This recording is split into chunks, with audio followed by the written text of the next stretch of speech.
What if one of the biggest family stories in America is only half true? What if millions of people who grew up saying we're Irish are really carrying a very different past in their blood? Before we open that door, do one small thing for me. If someone in your family ever said, "We came from Ireland," stay with this story to the end, because one reveal near the middle might change the way you see your own name. For a very long time, the story sounded simple. America has millions of people with Irish roots. In some homes, that truth feels almost sacred. A grandmother keeps a green glass bowl on the shelf. A grandfather swears the family came over during the famine. A last name sounds Irish. A song feels Irish. A toast feels Irish. Every March, the house glows green, and nobody even asks why. It is just who the family is. And in a country built by migrants, that kind of story matters. It gives people a place to stand. It explains why a family settled in Boston, Chicago, Philadelphia, New York, or a small mining town where Irish workers once filled the streets. It explains the old church down the road, the neighborhood parade, the stubborn pride, the jokes, the music, the grief, the fire. For many Americans, being Irish is not a fun label they wear once a year. It is part of the family story they inherited before they were old enough to question it. That is why this subject gets so emotional, because this is not just about numbers. It is about memory. You may have heard huge claims. Some people say there are around 60 million Irish descendants in the American story. Others use smaller numbers. Official surveys usually show a lower number of Americans who directly identify their ancestry as Irish. But even that lower number is still massive. It makes Irish identity one of the strongest and most visible ancestry stories in the United States. So where does the mystery begin? It begins the moment a DNA test arrives in the mail. A man in Ohio opens his results, expecting to see Ireland at the top. Instead, he sees Scotland, maybe England and Northwestern Europe, maybe a broad mix. A woman in New Jersey, raised on stories of Irish grandparents, gets a chart that shows far less Irish ancestry than she expected. Another person gets Irish on one company's test and Scottish on another. Someone else finds no clear Irish label at all. And suddenly, a quiet question enters the room. Were we wrong? That question has shaken a lot of families. Not because DNA is trying to insult anyone, not because culture means nothing, but because people thought their family story and their genes would line up in one clean, perfect way. And very often, they do not. At first, that feels like a betrayal. How can a family tell the same story for generations and still be surprised by a modern test? How can millions of Americans feel deeply Irish, yet genetics tells a more tangled story? And why do so many of those surprises point in the same direction, towards Scotland, Ulster, England, or a blend that seems to blur old borders? That is where the simple version starts to break. Because the American idea of being Irish was never built from DNA alone. It was built from ships, hunger, religion, fear, politics, neighborhoods, marriage, memory, and survival. And once you see that, the mystery gets bigger, not smaller. The common version of the story usually starts with the Great Famine in the 1840s. Ireland was struck by crop failure, hunger, disease, and mass suffering. People fled by the hundreds of thousands, then by the millions. Many came to America with almost nothing. They landed in cities where they were mocked, shut out, underpaid, and treated as unwanted outsiders. They built new lives anyway. They worked brutal jobs. They buried children. They filled churches. They entered politics. They fought in wars. They became police officers, laborers, teachers, nuns, dock workers, miners, firefighters, mothers, trying to hold broken families together. That story is real, deeply real, and it left a giant mark on America. But it is not the whole story, because long before many famine migrants arrived, other people had already come to America from the island of Ireland. Some were Protestant. Some had roots in Scotland before living in Ulster in the north of Ireland. Some were part of what later became known as the Scotch Irish, or Ulster Scots. In early America, many of them were simply called Irish, even though their older roots were more mixed and more complicated than that single label suggests. That matters more than most people realize, because when later generations in America looked backward, they did not always keep those distinctions clear. A family might say, "We're Irish," because the family had come from Ireland. That was true. But that did not always mean they were ethnically Irish in the simple way modern people imagine. Some had Scottish roots. Some were a blend shaped by centuries of movement between Scotland and Ulster.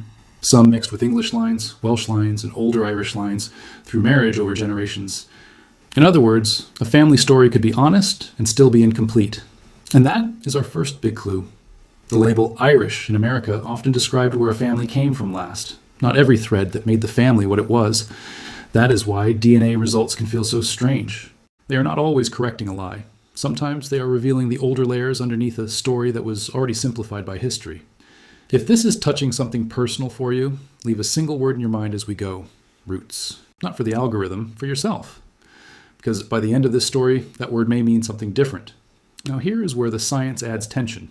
People often imagine DNA ancestry as a clean map, as if your genes carry little passport stamps that say Ireland, Scotland, England, France. But real human history is not that neat. Nearby populations can share a lot of genetic overlap, especially when people have moved, traded, married, raided, settled, and crossed narrow seas for centuries. And Ireland and Scotland are very close, closer than many people emotionally realize. The water between them is not some giant empty wall. For a very long time, people moved back and forth across that region. Families mixed, kingdoms rose and fell. Faith, war, trade, and power pulled people in both directions. So when modern DNA companies try to estimate ancestry, they're not reading a magical truth carved in stone. They are comparing your DNA to reference groups and making the best estimate they can from patterns. That is useful, very useful. But it is still an estimate. And estimates change. A person can test with one company and get one result, then test with another and get something a little different. The same company can even update its categories over time as its data gets better. A region that once looked Ireland and Scotland may later split into smaller categories. A guest that once leaned Irish may later lean Scottish. Not because your blood changed, but because the company changed how it reads the data. That is our second big clue. DNA does not destroy identity. It measures probabilities. And when the regions are historically connected, those probabilities can blur. Now think about what that means for the American Irish story. A family might have one ancestor from County Cork, another from Belfast, another from the Scottish lowlands, another from rural Pennsylvania by way of Ulster. And after a few generations in America, all of that may collapse into one easier phrase: we're Irish. Not because people were trying to fake anything, because families simplify, memory simplifies, survival simplifies. That is what humans do.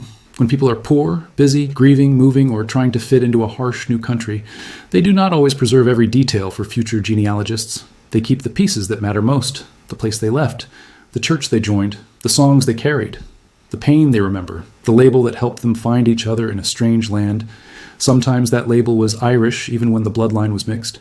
Sometimes it was Irish because the family lived in Ireland for generations, even if older roots reached beyond it. Sometimes it was Irish because being Irish in America meant community. And community can be stronger than science. But we are not done, not even close. Because the biggest surprise is not that DNA can show Scottish or English links in families who expected only Irish ancestry. The biggest surprise is how often identity in America was shaped by pressure. Pressure to belong, pressure to survive, pressure to choose one story over another. In the United States, people often did not walk around describing themselves with long, careful family histories. They picked the label that fit the world around them. In some places, Irish was a strong identity because there were Irish churches, Irish neighborhoods, Irish political machines, Irish social clubs, Irish newspapers. A mixed family could be pulled into that identity simply by marriage, religion, language, or the part of town where they lived. And once that identity settled in, it stayed. Children heard it. Grandchildren repeated it. By the time great-grandchildren spit into a tube for a DNA test, the story felt ancient and unquestionable. That is why the emotional shock can be so strong. It is not just, my chart looks different. It is, did my family misunderstand who we are? Maybe, but maybe not in the way you think. Because there are two truths here, and most people only talk about one. There is genetic ancestry, and there is inherited identity. Those are not always the same thing.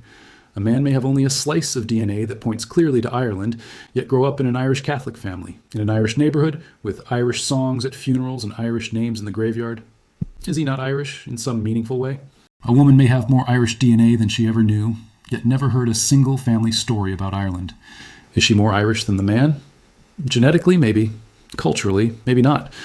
This is where the subject stops being a puzzle about percentages and becomes a question about what people really mean when they say, "This is who I am." And if that question is pulling you in, pass this story to one person in your life who cares about where their family came from. Not to win an argument, just to open a deeper conversation. Now let's pull on the next thread, because this is where the title's promise really comes alive. DNA reveals the truth, yes, but not the kind of truth many people expect. Most people think DNA will either prove the family legend or crush it, green light or red light, true or false, Irish or not Irish.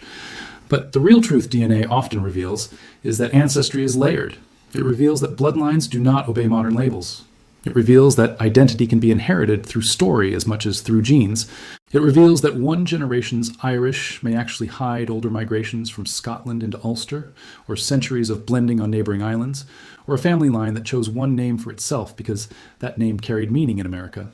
And sometimes DNA reveals something even stranger. Sometimes the family story turns out to be smaller than the truth. A person who thought they had one Irish great-grandparent may discover many more links than expected. Another may find ties to Irish regions through cousins and records, even when the ethnicity estimate seems low. That is because ethnicity estimates are not the same as genealogy. A small percentage on a chart does not automatically cancel family records, church documents, ship lists, or shared matches with known Irish lines. This is one of the most misunderstood parts of modern ancestry culture. People see a number and think the case is closed, but it is not.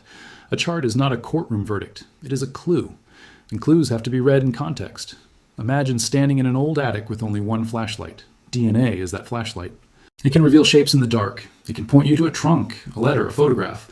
But it does not instantly explain the whole room. To understand a family, you often need more than DNA. You need names, dates, parish records, census records, marriage lines, migration paths.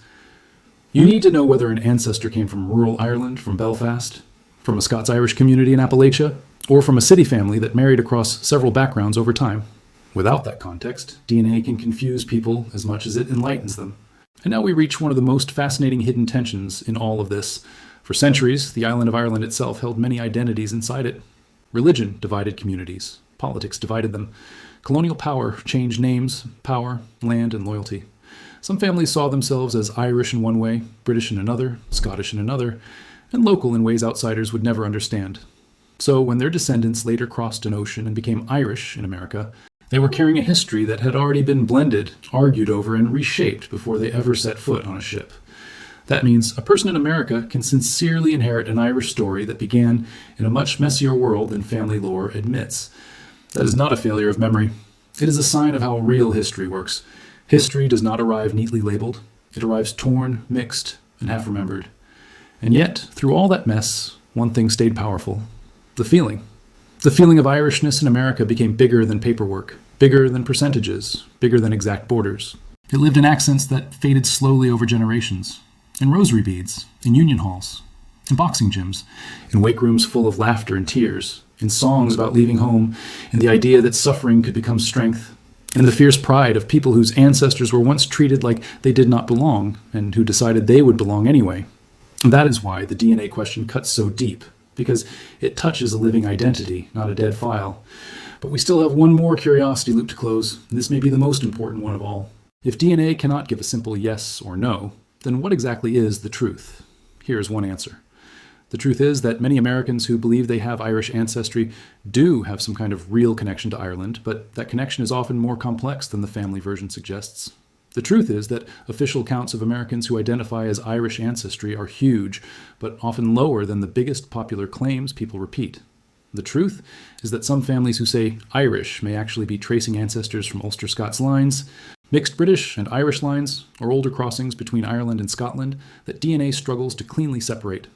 The truth is that a commercial DNA result is not a final judgment on identity, and the truth is that people often inherit culture in a way that genes alone cannot measure.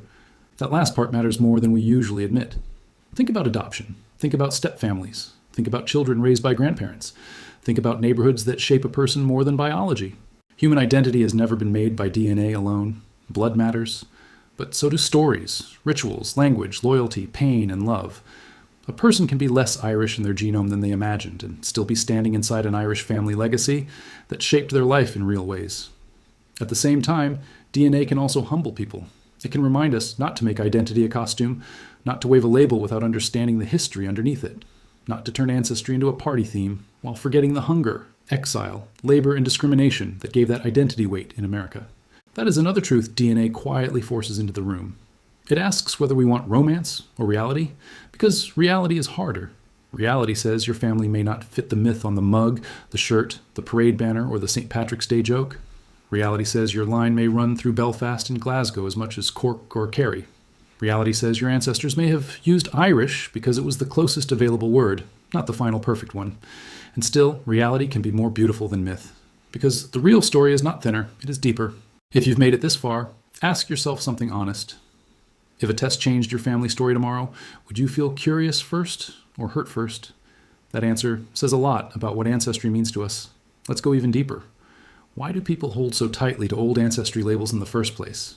Because modern life can feel rootless. People move, families split, cities change, last names get shortened, religions fade, grandparents die before they tell the full story. In that kind of world, an ancestry label can feel like a rope back to solid ground.